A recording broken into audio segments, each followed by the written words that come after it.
Thank you to all of our leaders that we've recognized are taking this to the next movement. And now we're going to go ahead and move into sort of our next segment where we're going to talk about the truth of being someone who has lived experience and hitting it from another level. So I think that at this moment, because perinatal mental health affects so many families, and so many people don't fully understand what it is, how common it is, or how deeply it can impact people and communities. Whether you're brand new to this conversation or you've been doing this work for years, our next speaker is here to ground us in the realities, disparities, myths, and healing possibilities surrounding perinatal mental health.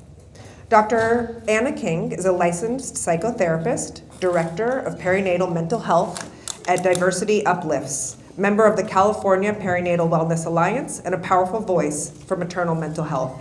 Please join me in welcoming Dr. Anna King.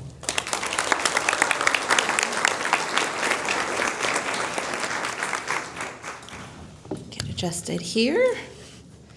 Good morning, everyone. So many familiar faces here. Thank you, Nicole, for the introduction. I'm here to absolutely give you an overview of perinatal mental health, but I'm doing something a little different today. Because of the nature of this event, I was lovingly encouraged to share a part of my story to contextualize my passion and connection to this work. And so this is a photo of my family. That's me as a baby there on the left side. So my journey with and passion for protecting the mental health of families during pregnancy and postpartum didn't begin with me becoming a mother. It began generations before me. My great-grandmother, in the top left, was born after her own mother died, before her mother died in childbirth, and she was subsequently adopted. That loss, that grief, shaped the generations that followed. My grandmother, just next to her, became a mother herself at 14, trapped in a severely abusive relationship in all the ways, with a man 6 years older than her. By 19, she had 4 children, had experienced multiple pregnancy losses, and a neonatal loss. I actually found the baby's birth certificate on Ancestry.com. Her name was Virginia. While surviving constant violence and navigating poverty and chronic stress. She attempted suicide twice during that time, and she later developed an eating disorder and lifelong undiagnosed mental health challenges. As the oldest daughter, my mother witnessed all of that pain and suffering and held on to it. After I was born and admitted to the NICU, she became so depressed she couldn't bring herself to take me home at the time of discharge. Her sister had to convince her that she could do it and that she wouldn't be alone. She has lived a lifetime of complex trauma, chronic depression, chronic illness, and deep confusion about what love and safety looks like in practice, both necessary components of creating an environment for an infant to grow and thrive. On my father's side, my grandmother was also a teen mother and a survivor of reproductive experimentation as a Black woman in the South. She developed alcoholism, and my father, also the oldest, was left parenting his 8 younger siblings after returning from the Korean War, which he left to serve for at 16. Then there was me. Even as a mental health professional already supporting birthing parents in the ER, NICU, and postpartum units, I was completely unprepared for my own pregnancy and postpartum experience. I struggled with intrusive thoughts, debilitating anxiety and depression, and the overwhelming belief that I was inadequate as a mother. My baby girl, here on the right, she's sweet. You can't tell by the picture, but she's very sweet. My baby girl was born with a congenital heart defect, which meant we were in the cardiologist's office about every 2 months until she finally had corrective surgery at 2.5 years old. So I white-knuckled those first few years, working, nursing, pumping, and trying desperately to hold myself together with no maternal support and while parenting in isolation. And I did what any working mother would do. I went back to get a PhD. I told provider after provider that I didn't feel like myself, and because I was still functioning and wasn't experiencing an acute mental health crisis, no one connected the dots that I was suffering. No one assessed my family history, no one screened me, not once did I complete an EPDS or a PHQ. It wasn't until I attended my first perinatal mental health training that everything finally made sense to me. I realized I hadn't just missed this in the families that I had served. I had missed it in myself and in my family. I realized I had inherited generations of trauma, stress, and silence. And today, as someone now living with an autoimmune illness, likely because of generations of exhaustion, I deeply believe that mental health care is maternal health care. Our bodies, our minds, our relationships, and our histories are all interconnected. That is why this work is important to me, because when we fail to recognize risk factors, trauma, intimate partner violence, teen pregnancy, loss, family history, chronic and toxic stress, we fail families. And when we truly listen, screen, educate, and support proactively, we have the opportunity to interrupt generations of suffering. Thank you. So, just taking a moment to define perinatal mental health for those of you who may be familiar with it already or who may be new to it. When we say perinatal, we use that term intentionally to cover a wide time frame. So often, as some of our other colleagues have mentioned, we really kind of focus on thinking about postpartum, and really when we're trying to mostly focus on those first few weeks and months after childbirth has happened. But we really are thinking about this before even people get to the point of pregnancy. We're talking about people who are family planning, trying to get pregnant, trying to conceive, and who are maybe between pregnancies, because we have a real opportunity to understand what people may be predisposed to, help them heal, and help them really have the healthiest pregnancy that they can have. We're also talking about the time period of pregnancy, so between conception and childbirth, and we've already heard today that about 20 to 30% of perinatal depression cases emerge during pregnancy. And that also includes folks who have experienced losses. Someone who has experienced a loss is still postpartum. And we're also, when we extend that timeline, we're thinking about postpartum up to 2 years after pregnancy. And we know that the highest incidence of postpartum depression is 3 to 6 months postpartum. We all know a lot of stuff happening around that time. People are going back to work. Babies are not sleeping again all of a sudden. Like, what the heck?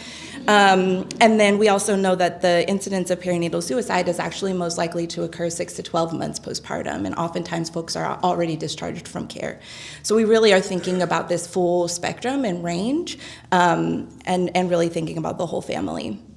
And a lot of times people enter pregnancy with this expectation of what it's going to look like. They get a lot of messages about this, you'll have the maternal instinct, it'll kick in and you'll know exactly what to do. But any one of us who have parented before know that there's a lot of skill building that's involved. Those babies, they come as their own human being, and we have to learn them and they have to learn us, and it's a built relationship that happens over time. But what parents come in thinking is that I'm gonna have some instinct that kicks in, I'm going to know exactly what to do. And if that doesn't happen, then folks immediately think there's something wrong with them. There's this kind of culture of self-sacrifice that surrounds parenthood, that you put yourself last, you put your children first. And what that does is it creates a culture where if you are struggling, if you do have needs, then you're not willing to prioritize that for yourself. There's a lot of perfectionism. I don't have to explain that. I think people put really high expectations on themselves that are really unreachable, especially as it relates to parenting. And there's this conversation around and honestly a debate on what's natural or unnatural, right? And for me, I'm like, okay, so if you had a natural birth, does that mean that you gave birth in the middle of a forest next to a tree, and the moon was out and, there's nobody around? Like, how do we really define that? And so people are putting these expectations on themselves that are really not incongruent with, they are not congruent with reality. And so this really leads to these fears that people have of speaking up about their mental health. And as we heard with some of the policymakers, that there's this real, very valid fear of surveillance and punitive consequences if someone does experience challenges with their mental health. And the consequence of that is delays in care, misdiagnosis, and shame and stigma. And we all know about that pregnancy glow that people are expecting and the snapback that for most of us doesn't happen. So, I want to go back and just name, does anybody know what plant this is? Anybody recognize it? Somebody said it over here? It's nettles. It's nettles. So what do we understand about nettles? If you don't have the right protective gear, it's uncomfortable when you touch it.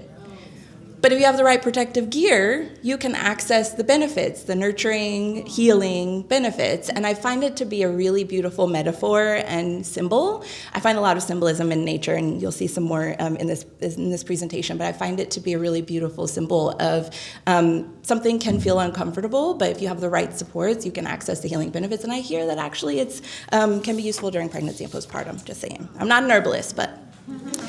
And so we've talked a little bit about this already, but really the take-home point here is that perinatal mental health is not just about the person giving birth. We're talking about the whole family. We're also not just talking about depression.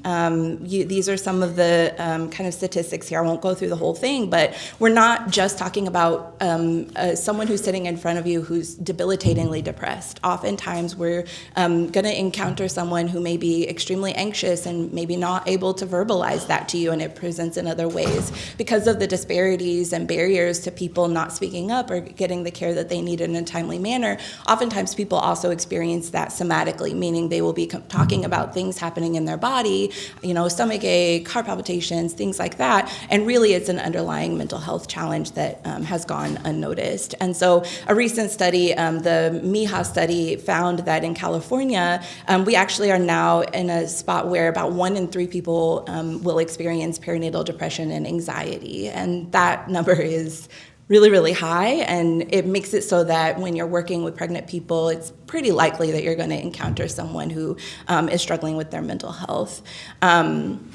And there's a lot more here that you can kind of take home, but the idea is that we're really talking about a spectrum of emotional responses, and we also care about people who are experiencing mental health challenges that maybe don't necessarily meet criteria for a clinical diagnosis.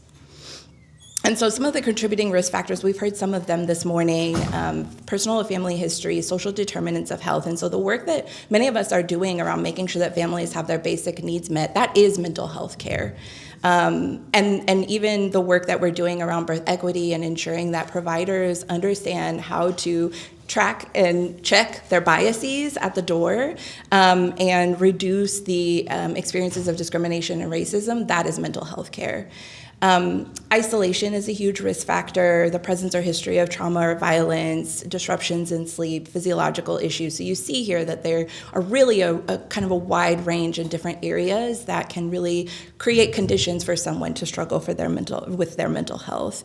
And here in this image, you see there's roots there that are nourishing this beautiful plant. And so you have to think about, in order to grow a healthy plant, you have to think about the environment, the soil it's in, the kind of nourishment and water that it has access to. And similarly, we have to make sure that we have a healthy environment and the nourishment that we need in order to thrive. And so, as mentioned, maternal health and mental health care are inextricably connected. Perinatal mental health care is maternal health care. And untreated perinatal mental health conditions can lead to poor birth outcomes.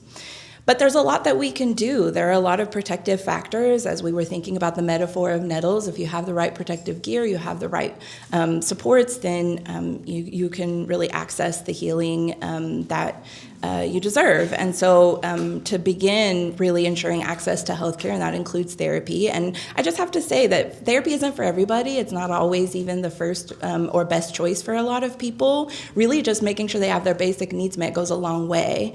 And making sure that people are out of isolation goes a long way for a lot of people.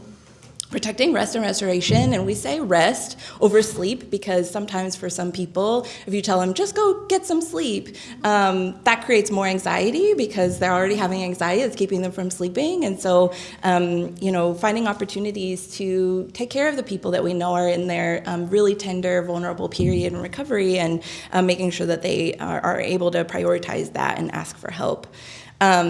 Opportunities for storytelling. We're here at an event where we have really leaned into the potential that storytelling has to both help the person feel seen and heard, but also to have us really have a grounded understanding of what this looks like in practice, really understand and hear solutions through the stories.